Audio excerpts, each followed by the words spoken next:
우리가 저번 시간에 사사기 4장을 나누면서 이제 결론적으로 드보라와 바락이 함께했던 전쟁의 승리, 또 그 승리가 어디서부터 온 것인지, 그리고 결국 바락은 전쟁의 승리는 약속받은 대로 그 승리를 취했으나 전쟁의 영광, 적장의 목을 베는 그 전쟁의 영광은 누구에게 빼앗겼다고요? 여인에게, 헤벨 족속의 아내 야엘에게 뺏겼음도 확인했습니다. 그래서 우리는 하나님이 우리에게 주시는 삶의 어떤 사명들, 그런 것들을 하나님의 말씀을 깨달았을 때 그걸 주저하고 망설이고 세상 욕심 때문에 해야 돼 말아야 돼 막 이러다가 또 그 영광스러움을 빼앗기는 어리석은 삶의 흔적은 없어야 되겠지요. 그러면서 사실은 오늘 사사기는요, 일단락이 마무리됩니다. 말하자면 저는 여기까지 어떻게 보면 일부라고 생각합니다. 일부, 사사기 일부. 네.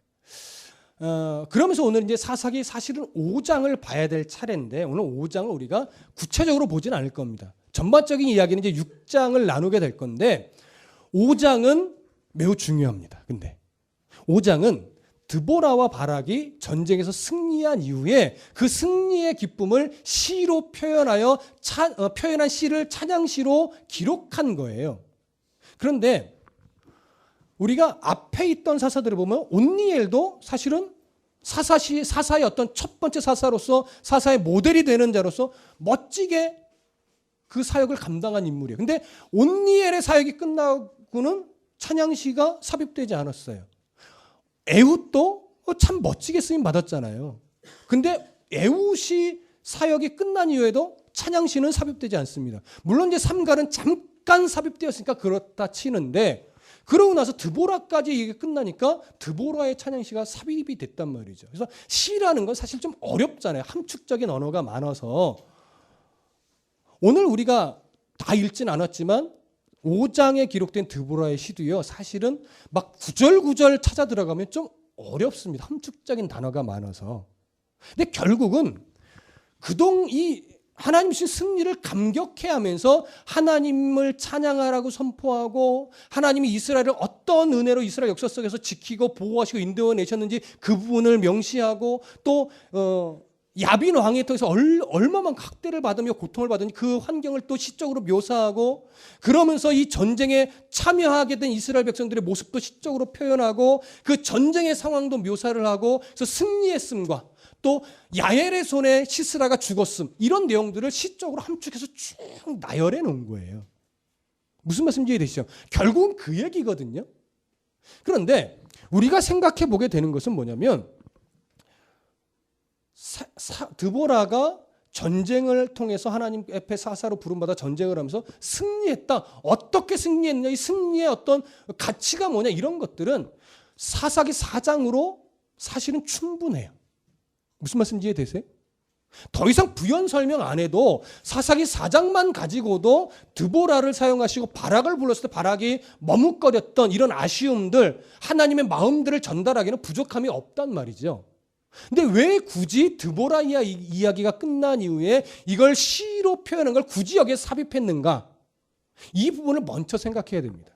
그러고 나서 이제 기드온의 이야기로 넘어가면서 2부가 들어가는 거예요. 제가 이제 보는 견해 속에서는 일단 왜 이 시를 넣었을까? 이 부분을 좀 먼저 생각해 보고 넘어가죠. 드보라의 이야기는요, 사사기 전체를 놓고 보면 전환점이 되는 부분입니다. 드보라까지가. 잘 보세요. 처음에 사사로 불렀던 온니엘. 온니엘은 어떤 인물이라고 우리가 말씀을 나눴죠? 첫 번째 부름을 받은 사사로서 앞으로 사사 시대를 하나님이 바라보면서 세워질 사사들의 모델이에요. 가장 건강하고 내 외적으로 가장 온전해 보이는 사사가 온니엘이죠. 그를 통해서 구산 리사다임의 압제를 하나님이 구원시켜 내셨습니다. 그 다음에 두 번째로 세움받은 사사가 누구예요?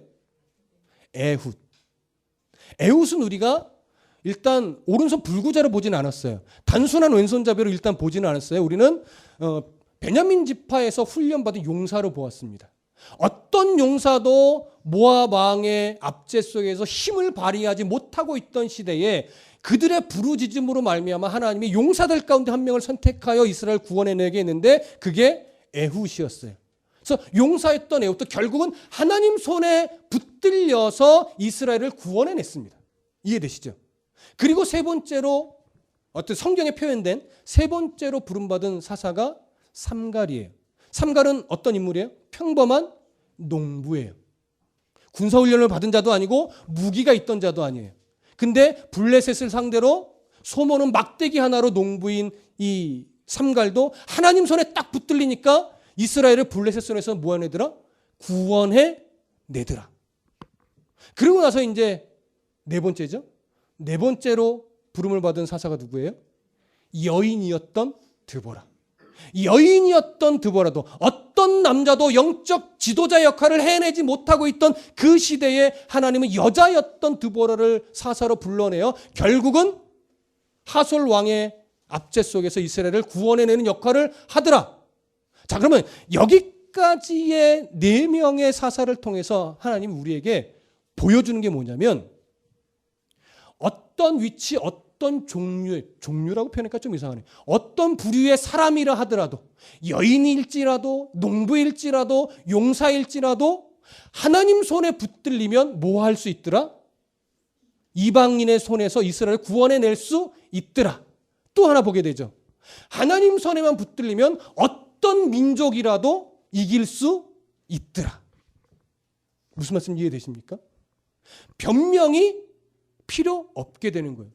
평범한 농부도 이스라엘을 구원해내는 도구가 될 수 있어요. 하다못해 여인도 이스라엘을 구원해내는 역할을 할 수 있어요. 그러니 이스라엘이 우리는 이래서 못하고 저래서 못하고 라고 하는 변명을 할 수 없는 거예요.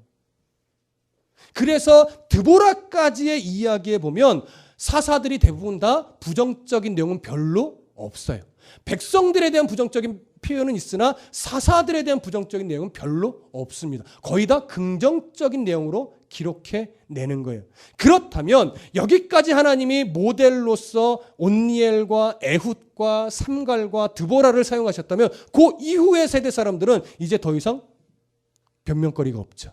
이렇게 사용하신 하나님, 이렇게 구원해내신 하나님을 믿고 신뢰하면서 어떤 족속에게도 압제받지 말고 어떤 우상에게도 마음을 빼앗기지 말고 하나님을 믿음으로 정말 평온한 삶을 계속 이어가기만 하면 되는 거예요. 설사 좀 연약해서 넘어져서 압제받았다 하더라도 이때를 기억하여 하나님께 부르짖으며 세워진 사사를 중심으로 해서 그들과 대적해서 승리하면 되는 거예요.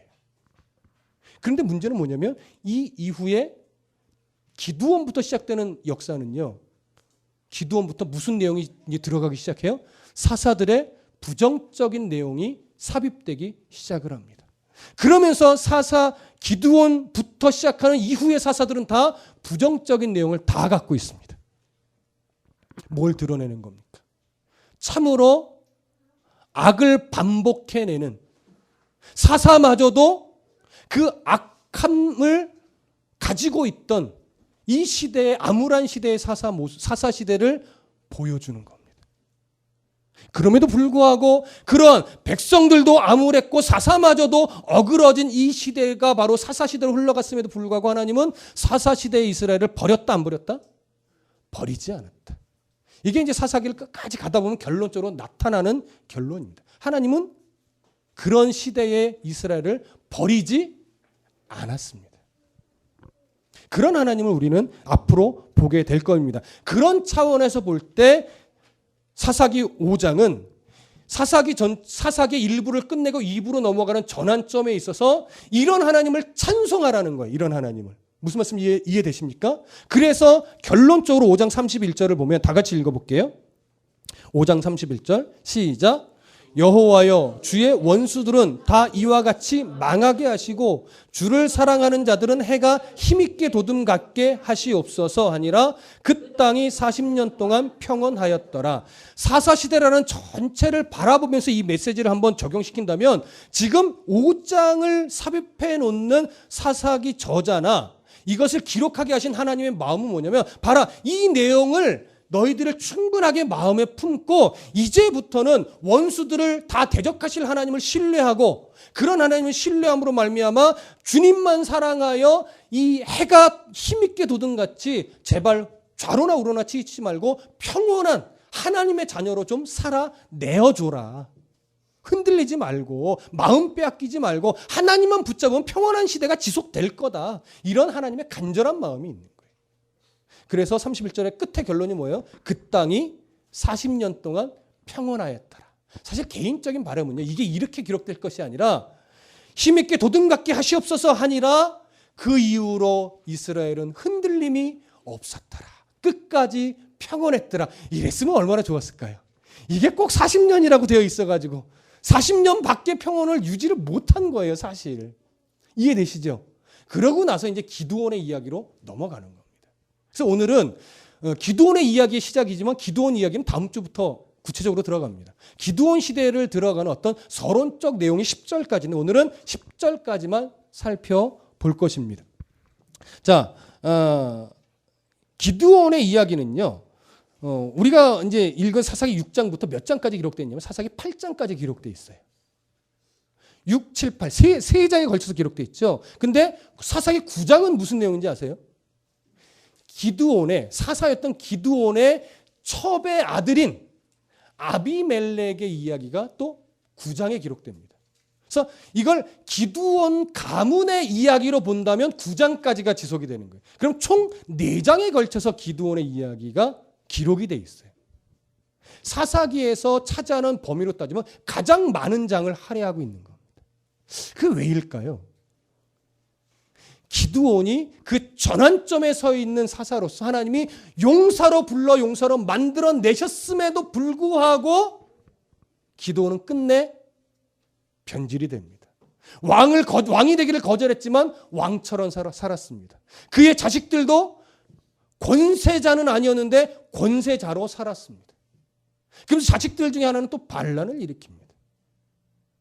이런 암울한 역사가 기록되어 있습니다. 하나님이 얼마나 안타까웠으면 전환점이 되는 그 기드온의 역할이 나중에 변질되는 모습으로 마무리되는 이 내용이 얼마나 안타까웠으면 제발 좀 교훈으로 삼고 싶은 거예요. 기드온을 봐라. 이랬던 기드온도 변질되더라. 내가 이스라엘을 버리지는 않겠지만 너희들 기드온을 본삼아 기드온처럼 되면 안 된다. 그래서 저는 좀 안타까운 게 예전에 우리 어릴 때 교육하면 자꾸 기드온과 300용사, 기드온의 믿음을 본받자 이래. 저도 뭐 어릴 때 그래서 막 구호도 기드온 300용사, 으쌰 300 뭐 이러면서 막 전도하러 할 때 뭐 애들 줄 세워가지고 북치면서 기드온과 뭐 300 하면서 막 길거리 다니면서 전도하고 했어요. 그게 나쁜 건 아닌데 기드온의 이야기는 기본적으로 기드온의 믿음을 본받자라는 초점이 아닙니다. 그래서 좀 안타까운 거예요. 무슨 말씀 이해되시죠? 그래서 하나님이 왜 기드온의 이야기를 이렇게 자세하게 4장에 걸쳐 기록했는가를 이제 살펴볼 겁니다. 하나님이 기드온에 대해서 어떤 마음을 가지고 있는지 이제 좀 들어가 보시죠.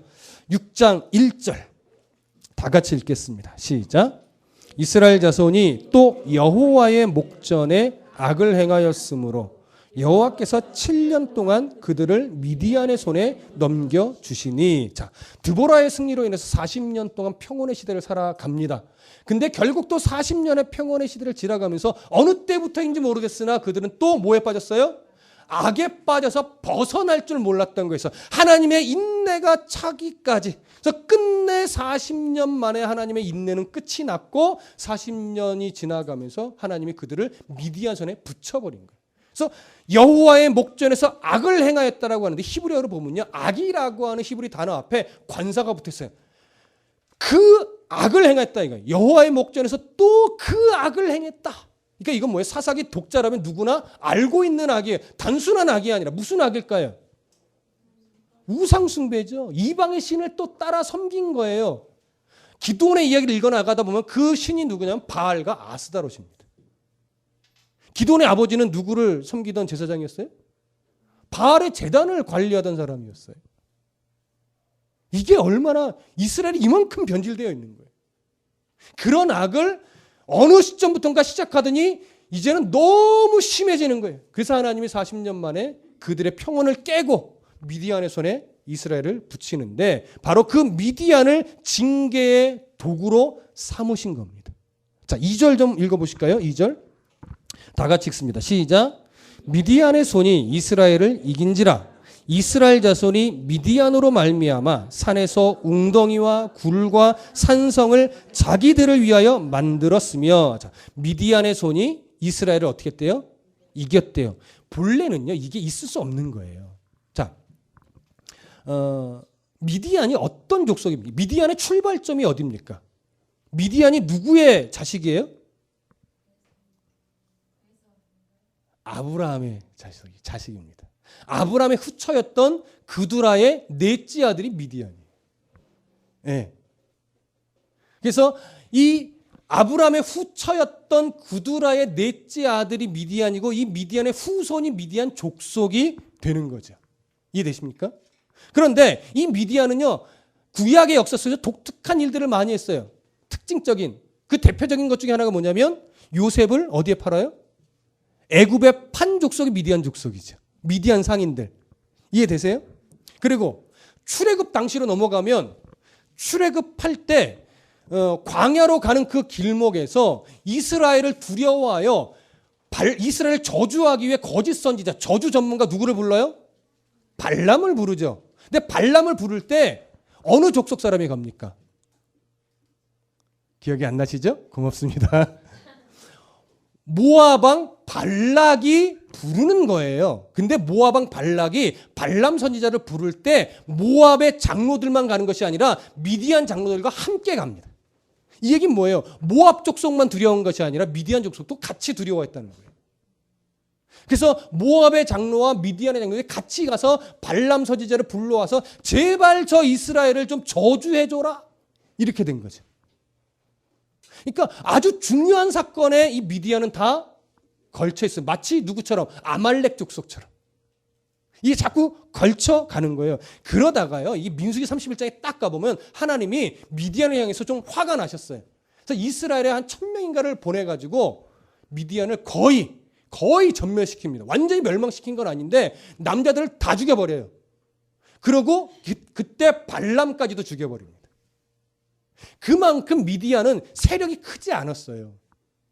미디안은 힘이 약했던 족속입니다. 근데 미디안은 또 그러면서도 어떤 특징이 있어요?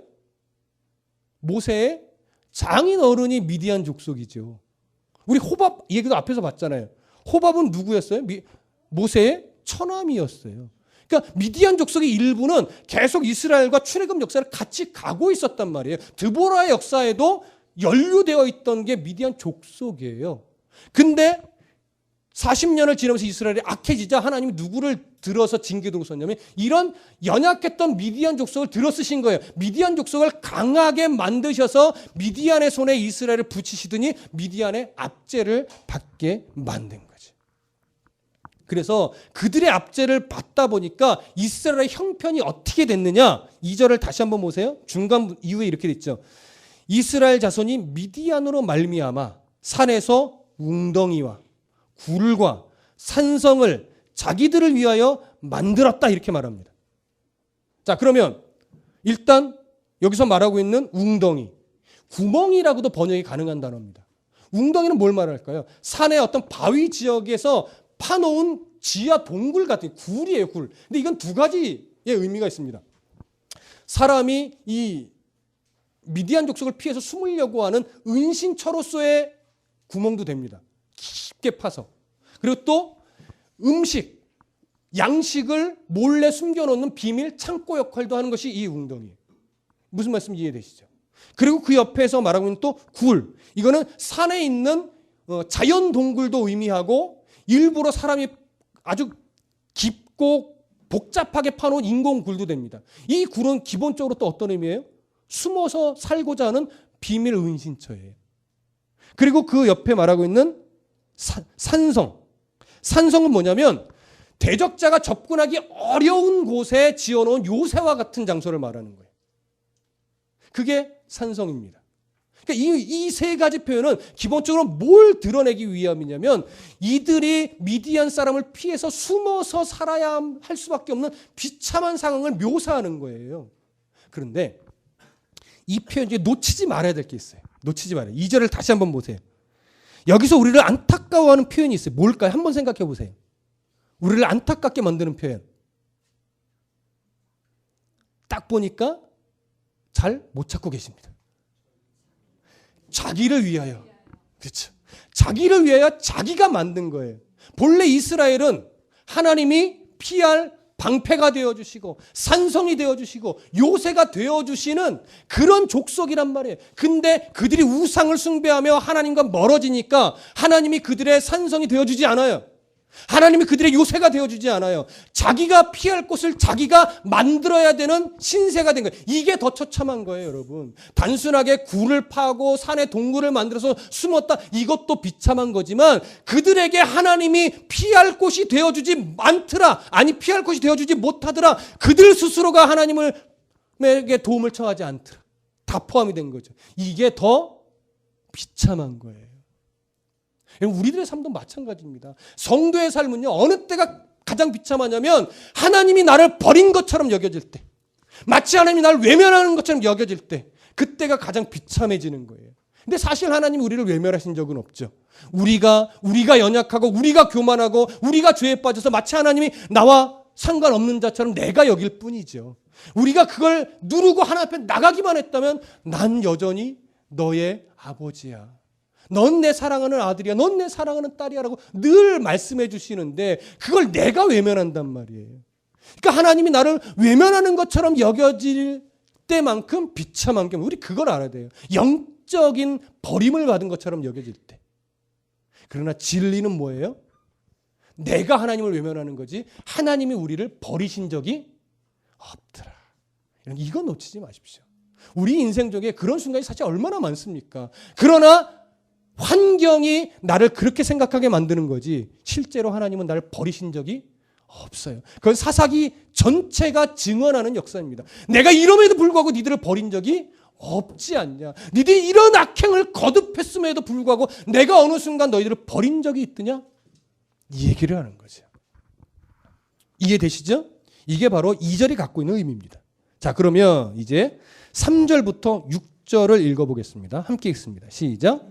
이스라엘이 파종한 때면 미디안과 아말렉과 동방 사람들이 치러 올라와서 진을 치고 가사에 이르도록 토지 소산을 멸하여 이스라엘 가운데 먹을 것을 남겨두지 아니하며 양이나 소나 나귀도 남기지 아니하니 이는 그들이 그들의 짐승과 장막을 가지고 올라와 메뚜기 떼같이 많이 들어오니 그 사람과 낙타가 무수함이라. 그들이 그 땅에 들어와 멸하려 하니 이스라엘이 미디안으로 말미암아 궁핍함이 심한지라. 이에 이스라엘 자손이 여호와께 부르짖었더라. 자, 미디안이 혼자 올라오지 않았어요. 물론 연합해서 올라왔는지 따로따로 올라왔는지 모르겠지만 3절에 보면 이스라엘이 파종한 때면 미디안과 또 아말렉과 동방 사람들이 치러 올라왔대. 동방 사람이란 건 요단강 동쪽에 있는 여러 유목민들이 쳐들어왔다는 얘기예요. 한 족속을 말하는 것이 아니라 다양한 유목민들, 이 얘기를 하는 건데 중요한 건 뭐냐면 그들이 쳐들어온 때가 언제부터라고 말합니까? 파종한 때. 뒤로 넘어가면 파종한 때부터 시작해서 어느 때까지 공격을 계속하냐면 추수할 때까지 지속이 돼요. 근데 잘 생각해 보세요. 이들이 파종한 때부터 들어와서 아예 추수할 때까지 장막을 쳐놓고 장기적으로 계속 공격하고 약탈하고 하는 것이 일삼는데 이들의 침략은요, 이전에 구산 리사다임이나 또 모압의 에글론이나 하솔의 야빈이나 이들과 성격이 조금 다릅니다. 기본적으로 이방 민족이 이스라엘을 쳐들어올 때는요, 목적이 크게는 두 가지예요. 첫 번째는 뭐죠? 공물을 바치게 하는 거죠. 노략이죠. 공물을 바치게 하는 거. 두 번째는 뭘까요? 그들을 노예로 부리는 거예요. 기본 여기 두 가지가 같이 가는 겁니다. 노예로 삼고 공물을 바치게 해서 자기들이 그들을 위해 군림하는 거예요. 근데 지금 이들의 침략은요, 노략이나 군림이 아니에요. 파종한 때라부터는 뭐냐면 파종한 때부터 쳐들어와서 일단 가지고 있는 양식과 가지고 있는 가축들은 약탈해 갑니다.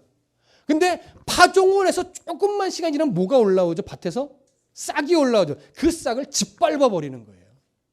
그리고 자기들의 가축을 가지고 와서 그 파종에서 싹이 막 나고 있는 밭에 풀어놓는 거예요. 그러면 자기들의 가축이 어떻게 만들어요? 그걸 다 뜯어먹죠. 이건 뭐냐면 이스라엘 전체를 아예 황폐하게 만드는 거예요. 살아나지 못하도록 만드는 거예요.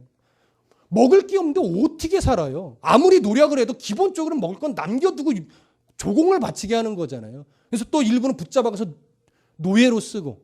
근데 노예로 쓰는 게 아니에요. 가축과 가지고 있는 양식은 다 빼앗고 파종에서 좀 싹이 올라치면 짓밟고 자기들의 가축을 풀어서 다 뜯어먹게 만드는 거예요.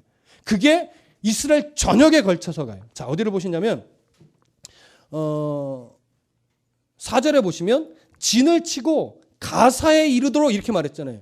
가사는 이스라엘의 지도를 보면 남서쪽에 블레셋 지경을 말하는 겁니다. 그리고 처음 쳐들어왔을 때는 북동쪽에서 쳐들어온 거예요. 그래서 북동쪽에서 쳐들어온 이방 민족의 이 압제와 공격과 약탈은 어디까지 지속되냐면 남서쪽의 가사 지역까지. 그러니까 이건 무슨 얘기냐면 이스라엘 전체가 다 이들이 막 다니면서 약탈하고 짓밟고 싹을 다 뜯어먹게 만들면서 이스라엘 전체를 황폐하게 만들었다. 이 얘기를 하는 겁니다.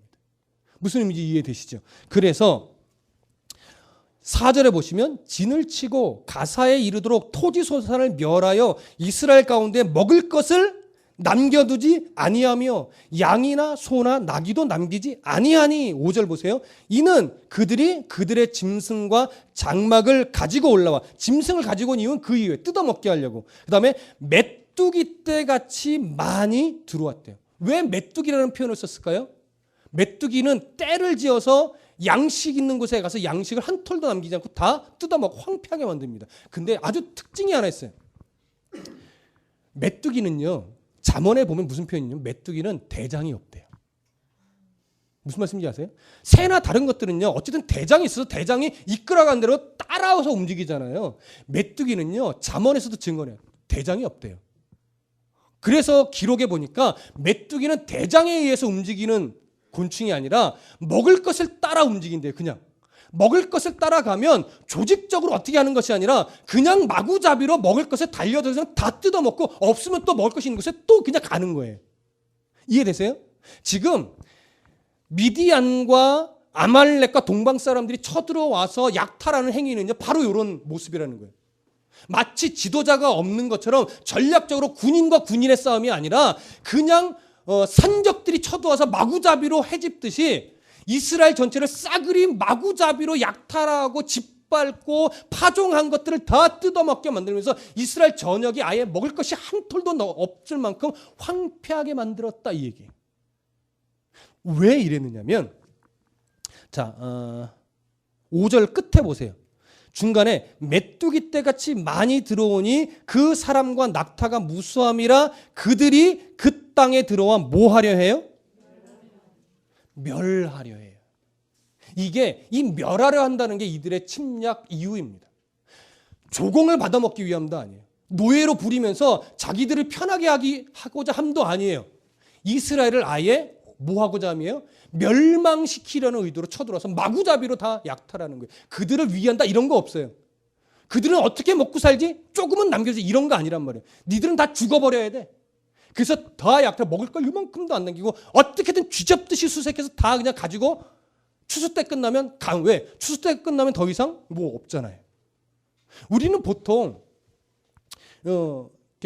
옛날 우리나라 속담 같은 말에 의하면 제가 기억은 정확하게 안 나는데 가난한 사람들 집도 다 빼앗진 않잖아요. 뭐는 남겨두죠? 종자 씨는 남겨둬요. 왜? 그거는 남겨둬야 또 그들이 심고 거둘 수 있으니까. 그래서 거둔 건 또 다 뺏어가지만 종자 씨는 남겨두는 거란 말이에요. 근데 지금 이 상황은 종자 씨조차도 다 마구잡이로 가져가는 거예요.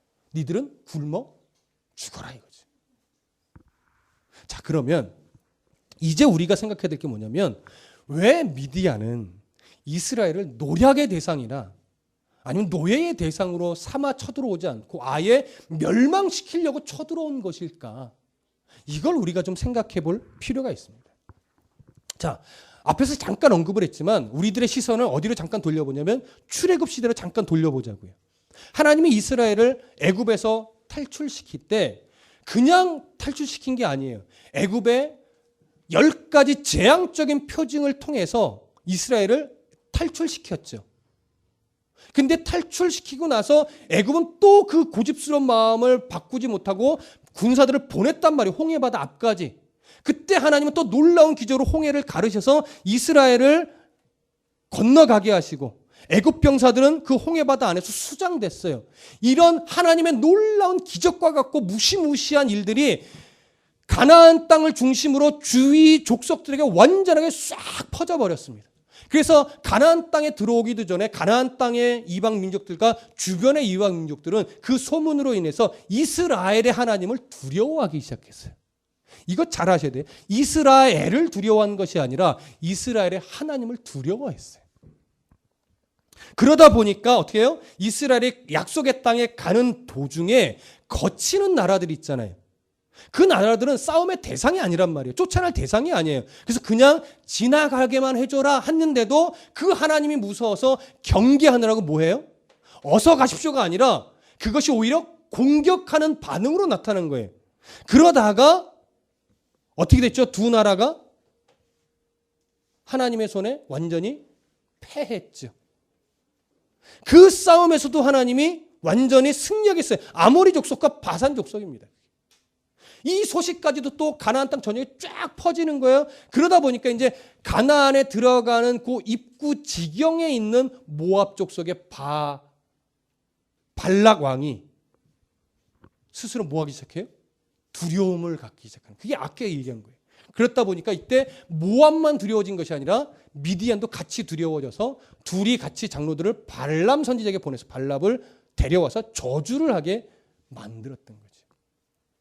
자, 이런 내용들을 볼 때 이미 가나안 족속뿐만이 아니라 가나안의 주변 족속들까지도 이스라엘은 무서움의 대상이었어요. 이스라엘의 하나님은 두려운 신이었어요.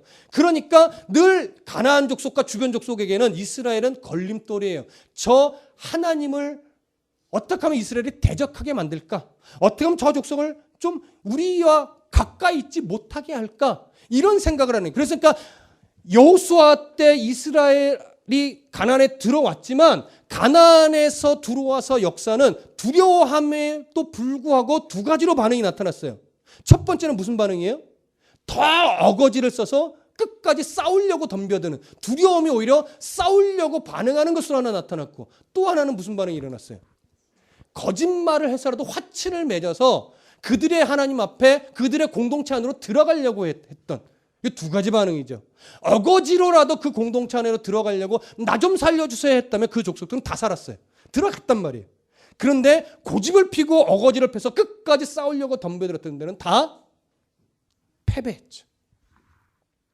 근데 이런 일들로 말미암아 계속해서 이스라엘은 그들의 어떤 긴장감을 가지는 좀 경계의 대상이었고, 어떻게 하면 몰아낼까 이런 분위기는 계속 있었던 거예요. 계속. 그러니까 사사시대로 넘어오면서 틈이 생기니까, 틈이라는 게 뭐예요? 하나님이 왜 이스라엘을 가나안 땅에 보내셨는지의 의도와 목적을 어느 순간부터 잊어버리기 시작해요. 그러다가 잊어버리기 시작하니까 하나님과 관계가 소홀해지고 우상을 섬기게 되니까 뭐가 생겨? 그 사이에 틈이 생겨요. 틈이 생기니까 이제 이방 민족이 오히려 이스라엘을 공격하는 이런 일이 생기고, 때로는 압제하는 역사까지도 생긴 거예요. 그렇게 압제하는 역사가 좀 생겨나다가 미디안 때, 기드온 시대 딱 와서는 미디안은 이제 압제의 수준이 아니라 아예 뭐하는 수준? 그들을 멸망시키려고 하는 단계까지 가버린 거예요. 이게 바로 하나님의 백성과 세상에 이렇게 바뀌어질 수 없는 관계라는 거예요. 틈을 보이니까. 그래서 그리스도인은요, 세상 가운데 할 수 있는 대로 믿음의 틈을 보여서는 안 됩니다. 얼마나 힘듭니까? 그러니까 하나님의 공의로움도 인정하고 하나님의 그 희생적인 사랑도 드러내면서 믿음의 어떤 이 연약한 틈을 안 보이려고 하며 살아야 되니까 그게 얼마나 힘들어요. 죄라는 놈은요, 우리가 조금만 마음을 딱 풀면 그 틈으로 확 들어오는 게 죄거든요. 그래서 죄는 주님 나라 갈 때까지 우리가 싸워 이길 수 있는 존재가 아닙니다. 눌러 피해야 되는 거예요. 그래서 성경은요, 언제나 죄와 싸워 이기라고 하지 않아요. 죄를 아예 뭐 해라? 피해라. 죄의 자리를 피해라고 말해요. 왜? 우리 힘으로 이길 수 없기 때문에. 피해서 어디로 가는 거예요? 하나님 품으로. 예수 그리스도의 가치, 말씀의 자리로 가는 거예요. 그래서 말씀의 힘을 덧입어서 이기는 거예요. 그래서 미디안 족속은 지금 그런 이유로 이스라엘을 아예 멸망시키려고 하는 겁니다. 그게 지금 6절까지의 내용에 담겨 있는 의미예요. 자, 그러면 6절 다 같이 한번 더 읽어볼게요. 6절 시작. 이스라엘이 미디안으로 말미암아 궁핍함이 심한지라 이에 이스라엘 자손이 여호와께 부르짖었더라. 이스라엘이 미디안으로 말미암아 궁핍함이 심했다라고 하는 것은 얼마나 그 땅이 황폐해졌는지 이제는 거의 멸망 직전에 놓였다는 거예요. 멸망 직전에. 그래서 견디다 못해 7년 만에 또 하나님을 뭐 한 거예요? 부르짖은 거예요. 우리 부르짖음은 회개로 보기 어렵다고 말씀드립니다. 이때도 마찬가지예요. 고통에 못 이겨 결국 찾은 게 하나님일 뿐이에요. 하나님 살려주세요. 이거 한 번 한 거예요. 그런데 7절 보세요. 7절 함께 읽어봅니다. 시작. 이스라엘 자손이 미디안으로 말미암아 여호와께 부르짖었더라. 앞에서는요 다 부르짖었더라는 표현을 한 번밖에 안 써요. 지금 여기서는 6절에 한 번, 7절에 한 번 연속해서 쓰고 있죠. 이 의미는 뭐냐면 이스라엘의 고통이 얼마나 심했는지를 하나 드러내는 것이고 그들이 얼마나 간절하게 하나님을 부르짖었는지 그걸 드러내는 거예요. 두 가지를. 자, 이해되시죠? 자, 그러면서 우리 이제 7절부터 10절을 다 같이 읽을게요. 7절부터 10절 시작. 이스라엘 자손이 미디안으로 말미암아 여호와께 부르짖었으므로 여호와께서 이스라엘 자손에게 한 선지자를 보내시니 그가 그들에게 이르되 여호와께서 이같이 말씀하시기를 이스라엘의 하나님 내가 너희를 애굽에서 인도하여 내며 너희를 그 종되었던 집에서 나오게 하여 애굽 사람의 손과 너희를 학대하는 모든 자의 손에서 너희를 건져내고 그들을 너희 앞에서 쫓아내고 그 땅을 너희에게 주었으며 내가 또 너희에게 이르기를 나는 너희의 하나님 여호와이니 너희가 거주하는 아모리 사람의 땅의 신들을 두려워하지 말라 하였으나 너희가 내 목소리를 듣지 아니하였느니라 하셨다 하니라. 자, 저를 보세요. 이제 아주 중요한 질문 하나 드릴 거예요. 7절부터 10절은요. 이스라엘의 간절한 부르짖음에 하나님이 어떻게 반응하셨는가를 기록한 거예요. 그런데 앞에 온니엘 때도 에훗 때도 삼갈 때는 그 기록이 없고 드보라 때도 이스라엘은 하나님께 부르짖었고 하나님은 즉각적으로 기다렸다는 듯이 반응했습니다. 근데 앞에서의 반응과 지금의 반응이 달라요. 뭐가 다를까요? 기억이 안 나십니까? 고맙습니다. 앞에서는요. 그들의 부르짖음에 하나님이 즉각적으로 무슨 반응했냐면 사사를 세워서 구원하는 장면으로 들어가요. 지금은 사사를 먼저 세우지 않죠. 선지자를 먼저 보내요. 이게 다른 점이에요. 근데 선지자, 무명의 선지자를 보내서 주시는 말씀이 뭐냐면 앞에서는 니들이 이걸 잘못했고 저걸 이런 얘기 안 하셨어요. 그냥 사사를 세워 구원하셨단 말이에요. 근데 이때부터는 선지자를 보내서 무슨 말씀을 드냐면 내가 너희들을 애굽 때부터 어떻게 구원하여 내었고 지켰고 보호했는지 모르냐? 이걸 얘기해요. 그러면서 자 보세요.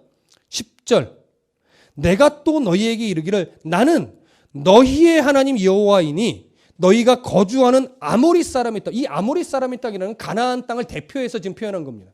아모리 사람만 말하는 것이 아니라 가나안 땅에 있는 여러 민족들의 신들을 어떻게 하지 말아라? 두려워하지 말아라. 이 얘기를 했죠. 두려워하지 말라는 것은 뭐냐면 그 지역 신에게 잘 보여야 풍요로울 것 같고 그 지역 신에게 잘 보여야 보호받을 것 같은 그런 생각 갖지 말아라 이 얘기예요. 그것 때문에 자꾸 뭐 하는 거예요? 하나님을 믿는다 하면서도 그 지역 신을 섬기려고 덤벼든 거죠. 그래야 할 것 같으니까. 근데 내가 누누이 그 땅의 신들을 두려워하지 말라고 하지 아니했더냐? 그런데 너희들은 어떻게 했대요? 10절 끝에 너희가 내 목소리를 듣지 아니하였느니라. 우리는 오늘 이 부분을 아주 정확하게 짚어야 됩니다. 이스라엘이 하나님 앞에 부르짖을 때는요. 머릿속에 어떤 기대를 갖고 부르짖었을까요? 하나님, 우리는 지금 궁핍함이 심합니다. 제발 저 미디안과 아말렉과 그 다음에 동방 사람들을 이길 수 있도록 우리의 배고픔 가운데 있는 양식을 좀 주시고 군사를 주시고 무기를 주시고 또 우리들을 군대에서 이끌어갈 예를 들어 온예 같은, 예를 들어 에웃 같은, 예를 들어 드보라 같은 그런 지도자를 좀 보내주십시오. 이게 부르짖음의 사실 내용 아니겠습니까? 근데 하나님은 그렇게 반응하지 않았죠. 알았어, 내가 강력한 기도원을 보내줄게. 이런 거 얘기하지 않고 내가 이전부터 너희들의 역사를 어떻게 끌어왔는지, 내가 어떻게 지켜냈는지, 어떻게 먹였는지 너희들 모르느냐? 내가 이미 그때부터 너희들에게 이 가나안의 여러 신들을 두려워하지 말라고 했지 않았느냐? 근데 너희들은 번번이 내 말을 듣지 않았다. 자, 왜 이 이야기를 꺼내놓을까요? 잘 들으십시오. 너희들이 지금 이 상태에서 구할 것은 먹을 걸 주세요. 군사를 주세요. 무기를 주세요. 지도자를 주세요. 이거 구할 때가 아니다. 너희들의 문제는 군사가 없어서도 아니고, 너희들의 문제는 양식이 없어서도 아니고, 너희들의 문제는 지도자가 없어서도 아니고, 너희들의 문제는 내가 했던 약속, 내가 했던 이 말을 믿지 못하고 마음을 그 우상에게 준 것이 때문이다. 그런데 너희들은 그 원인은 생각하지 못하고 없는 것만 생각하고 있구나. 압제받는 것만 생각하고 있구나. 너희들이 지금 그런 걸 구할 때가 아니라 너희들의 잘못이 무엇인지를 먼저 점검하고 하나님과의 관계 속에서 무엇을 회복해야 될지를 먼저 고민해야 된다. 그래서 하나님과의 관계를 온전하게 회복하면 그러면 어떻게 하겠다는 거예요? 내가 이때의 약속대로 너희들을 여전히 이전과 같이 지켜낼 거고 보호할 것이고 지도자를 보내줄 거다라고 하는 거죠. 그러니까 뭘 먼저 구해야 되는지를 모르고 있는 시대인 거예요. 진짜 문제가 뭔지를 모르고 있는 거예요. 여러분, 이 시대를 살아가는 우리도 똑같습니다. 진짜 두려워해야 될 대상이 누구입니까? 우리는 하나님입니다. 진짜 신뢰해야 될 대상이 누구입니까? 하나님 한 분입니다. 여러분 잘 들으십시오. 목사가 신뢰의 대상 아닙니다. 교회가 믿음의 대상도 아닙니다. 신앙은 절대적으로 목사를 바라보는 것도 아니고 교회를 바라보는 것도 아니고 우리를 구원하신 하나님을 바라보는 것, 그게 신앙입니다. 그 하나님 때문에 이 힘든 세상을 의연하게 견뎌내는 게 신앙이지, 하나님 이 힘든 세상 돈이 없어서 힘들어요. 하나님 이 힘든 세상 사업 때문에 힘들어요. 하나님 이 힘든 세상 우리 자녀가 좋은 대학 가야만 하는데 이것 때문에 힘들어요. 이것 때문에 힘들어요. 우리는 그걸 제 1순위로 놓고 하나님께 구한단 말이에요. 그러나 죄송합니다. 하나님은요, 너희들의 문제는 그거 없어서 문제가 아니다. 먼저 구할 것은 정말 하나님과의 너의 관계가 건강한지, 이거 먼저 좀 체크하면 안 되겠니? 이거를 더 온전하게 회복하려고 너희들 몸부림치면서 자녀들의 그 본을 먼저 보이면 안 되겠니? 내가 너희 자녀 책임질 텐데 니들이 나의 관계만 온전하면 너의 사업, 너의 경제적인 문제, 관계의 문제, 사회적인 문제, 자녀의 문제, 노후의 문제 내가 책임질 텐데 그거 신뢰하지 못하겠니? 그게 그렇게 겁나드냐? 내가 너의 아버지인데 내가 이전에 너희를 어떻게 지켜왔는지 좀 생각해. 내가 늘 옛날부터 말씀 안에 설교를 통해서 그거 두려워하지 말라고 약속했잖아. 근데 너희들은 내 말을 듣지 않아 왔잖니. 여러분 죄송합니다. 여러분들의 무거운 삶의 짐을 제가 몰라서 드리는 말씀은 아닙니다. 근데 어떡합니까? 성경이 그런 것들을 두려워하는 것보다 하나님과의 관계가 어그러진 것을 더 두려워한다라고 말하니 저도 이렇게 전할 수밖에 없는 겁니다. 여러분, 누구든지 세상을 살면서 두려움이나 걱정이 엄습해 오는 것은 막을 수 없습니다. 무슨 말씀인지 이해되시죠? 사업의 문제, 진로, 진학, 건강, 노후, 자녀 이런 걱정이 머릿속에 들어오는 것은 막을 수 없어요. 성경이 말하는 것은 그것이 걱정으로 들어왔을 때 어떻게 반응하고 있느냐, 그걸 말하는 겁니다. 이스라엘은 그 걱정을 그것들을 섬기는 것으로 반응했기 때문에 문제인 거예요. 그것들이 들어왔을 때 하나님, 그래도 하나님 때문에 살아가니 하나님이 책임지신 인생 더 하나님 앞에 내가 나아가겠습니다라고 했다면 이런 결과를 초래하지 않았겠죠. 근데 이스라엘은 그 두려움을 오히려 그것들에 매이는 것으로 반응해 버렸단 말이에요. 우리들이 아무리 신앙생활을 열심히 하고 말씀을 몇 독을 하고 설교를 집중해서 들어도 우리들의 삶이 평탄하지는 않습니다.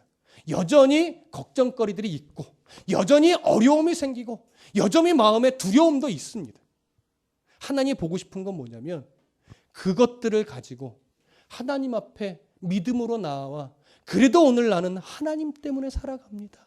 하나님 끝까지 하나님 의지하고 하나님과의 관계 놓치지 않을 테니 하나님 나의 역할을 최선을 다할 테니 하나님 내 인생을 책임져 주십시오. 이 신뢰를 가지고 살아가는 거예요. 그게 하나님이 오늘 본문에서 바라고 원하시는 거라고요. 두려움에 세상 안에서 살아갈 때 오는 두려움에 지지 마십시오.